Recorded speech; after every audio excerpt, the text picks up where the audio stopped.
Hello dear students, today we will perform the experiment to verify the De Morgan's theorems. If you see your manual, it is on page number 85. So there are two De Morgan's theorems in your theory part. Now what are these De Morgan's theorems?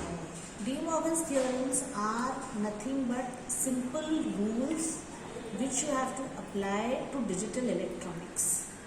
Now these rules are nothing but they are showing you different operations, because all your digital circuits are nothing but what are they doing? They are performing certain operations. Suppose you have AND gate, or you have a NOT gate, or you have the OR operation, NAND, NOR, as we had discussed earlier. All these gates perform certain mathematical operations.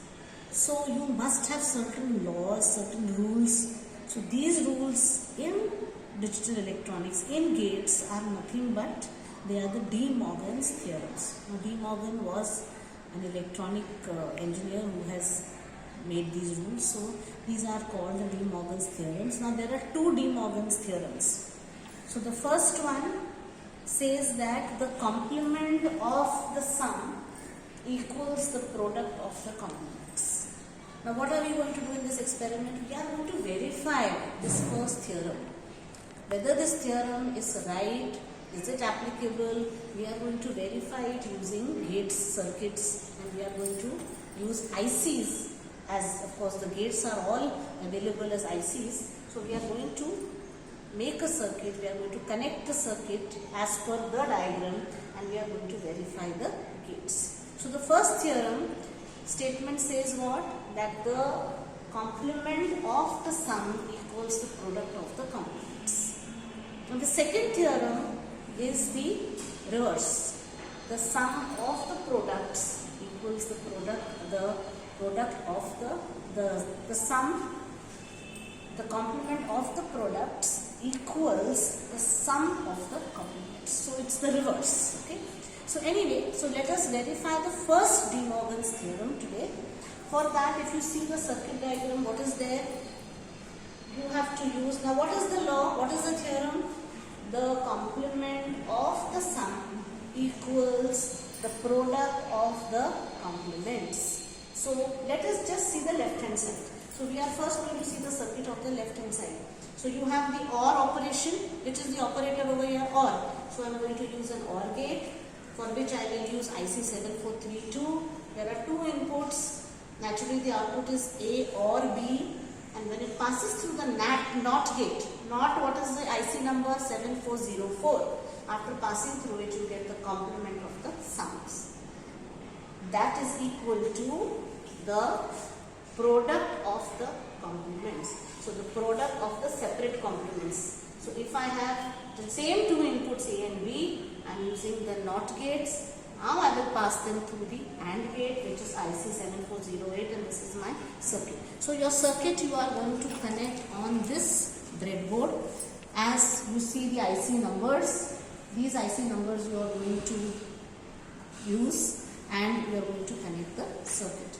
Now if you see the truth table, now when you perform the experiment, naturally what will you do? You will use your IC. Again, the relevant pin connections will have to be made.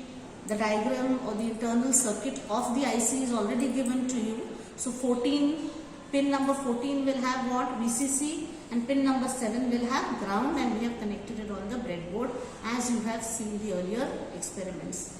Now if you see the truth table, just see the graphic, the tabular representation of the circuit. So here you have two inputs A, B, A plus B, A or B, and complement of A or B. So when both are 0, you just see the operation. 1, if this is 0, this is 1. So OR result is always 1, and the output is 0.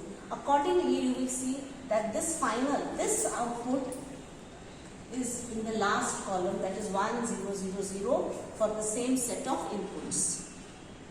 Now let us go to the right hand side.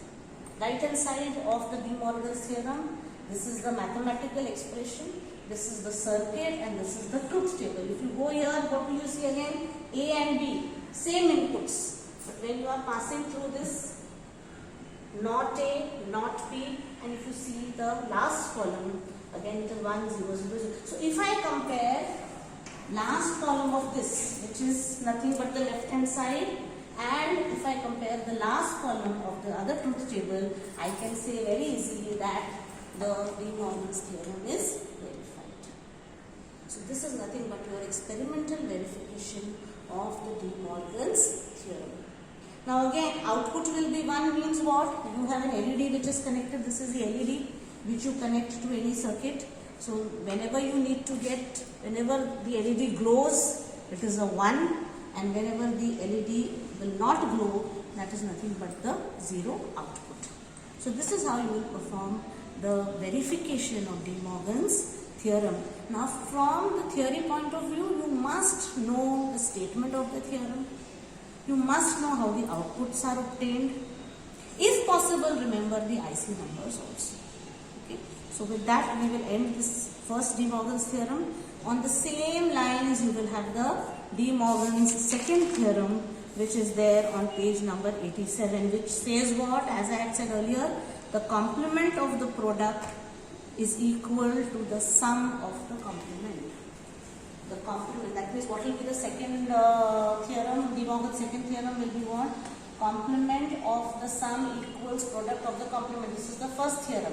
So what will be the second one? The complement of the product, okay, will be equal to what? What will it be? What will be the next theorem? The complement of the product will be nothing but the sum of the complements. That is your second theorem. On the same lines, you will prepare a truth table and the circuit will be connected and you can verify. So in this manner, you are going to verify both the De Morgan's theorems, which are nothing but basic laws which are governing the digital electronics. Okay students, thank you.